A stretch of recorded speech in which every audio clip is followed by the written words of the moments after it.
Kahal Kadosh, Shalom para todos. Algumas palavras de Torá e fortificação da nossa Parashá, como sempre. Hoje, infelizmente, não pude gravar na sinagoga, né? Eu estava preparando um Torá muito bonito, ficou um pouco tarde, mas estou mandando aqui de casa para vocês. Muito bem, nós vamos ler nessa semana Parashat Behar Behukotai. Eu vou falar especificamente sobre Parashat Behukotai. Começando com duas perguntas interessantes, que na verdade essas duas perguntas têm a mesma resposta, é uma resposta muito bonita e incrível. Vamos lá. Está escrito na Parashá, no início da Parashá, em Behukotai Teleu, se vocês seguirem nos meus caminhos, vocês vão ter muitas bênçãos, né?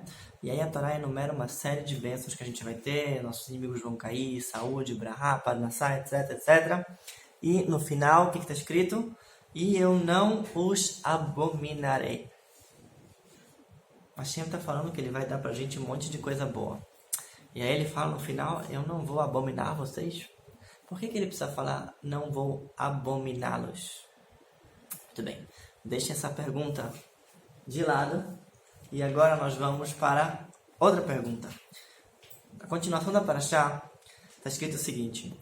Eu vou lembrar, mesmo nos momentos difíceis, eu vou lembrar de vocês do pacto de Yaakov, de Yitzhak e de Abraham. Geralmente, a Torá fala Abraham, Yitzhak e Yaakov. Abraão, Isaac e Jacó. Só que aqui ela fala Yaakov, Jacó, primeiro. Por quê? Qual o motivo disso? Por que Yaakov vem primeiro? Quando a gente vai falar que vai lembrar do pacto dele com a gente. Então vamos começar a entender as duas perguntas, o que está por trás delas, dessas duas partes da Parashá, e responder, né? Primeiro, o que quer dizer que Hashem é uma brahá, que ele não vai nos abominar, e o que quer dizer que está escrito no final, no momento difícil, primeiro Yaakov, primeiro Jacó, depois Yitzhak e depois Abraham. Que ele vai lembrar do pacto dele com a gente. Está falando sobre o final do exílio, sobre a salvação. Muito bem. Nós sabemos que nossos patriarcas, eles foram os primeiros a fazer tefilá para Deus, a tefilá que a gente faz hoje no Sidur, né? Tefilá que eles rezaram.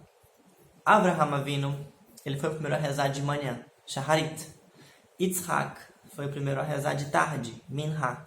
E Yaakov foi o primeiro a rezar de noite, Arvit, a reza do Arvit. Então, cada um deles instituiu essas rezas que a gente faz hoje em dia. Abraham Avinu, ele representa a luz matinal. Por quê? Por que a reza da manhã para Abraham Avinu? Porque Abraham Avinu, ele vivia num momento de escuridão e ele foi o primeiro a enxergar Deus naquela escuridão.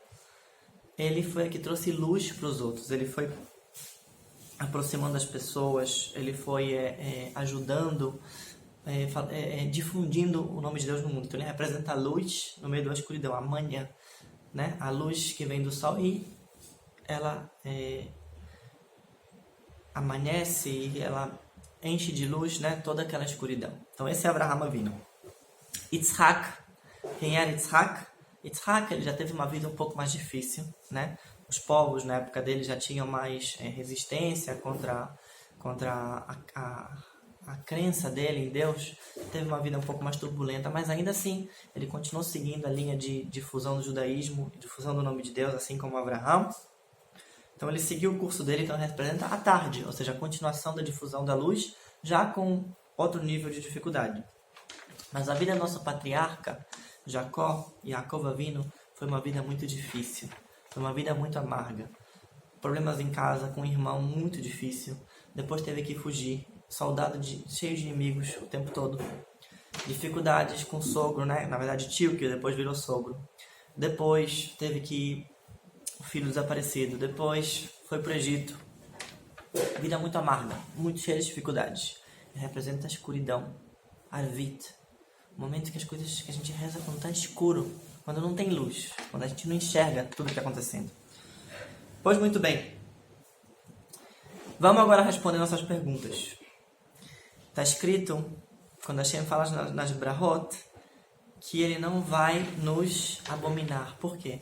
Quando você tem um amor muito grande por uma pessoa, certo? Se você tem uma briga feia, uma separação, uma traição, esse amor pode virar em ódio. Como se fosse um casal que Deus o livre acontecer uma coisa muito ruim entre eles.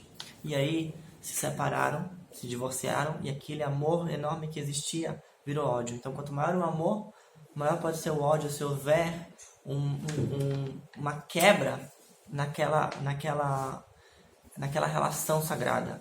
Então, Hashem fala, não importa, né? Não importa se vocês me traírem, não importa se vocês abandonarem a Torá, eu não vou abominar vocês. Meu amor por vocês nunca vai existir. E depois ele fala, nos momentos difíceis, Yaakov Avinu, primeiro Yaakov Avinu, primeiro, lembrem, nos momentos de escuridão, nos momentos de dificuldade, nesses momentos eu estarei com vocês. Nesses momentos, antes de tudo, depois vai vir a tarde e depois vai vir a luz da manhã. Vai Rierev vai Boker. O mundo foi criado para começar de noite. Então ele mudou a ordem dos patriarcas para a gente entender. Primeiro, o pacto de Yaakov. No momento que está difícil, lembrem, quero que vocês saibam que eu estou junto com vocês. No momento de escuridão, no momento que a gente tem que ficar em casa, né? Que não tem notícias são boas. No momento do exílio, que a gente ainda não voltou para a terra de Israel. Primeiro vai ter a escuridão, depois a luz vai chegar. Então lembrem-se disso.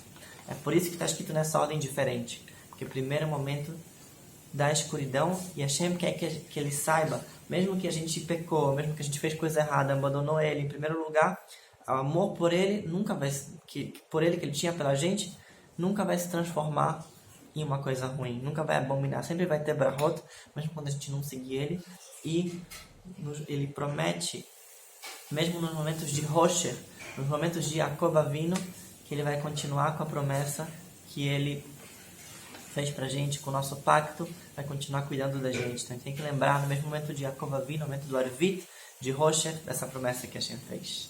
Espero que vocês tenham gostado. Desejo a todos Shabbat Shalom, muita saudade, como eu sempre falo, que Bezrat Hashem a gente possa se encontrar Bekarov.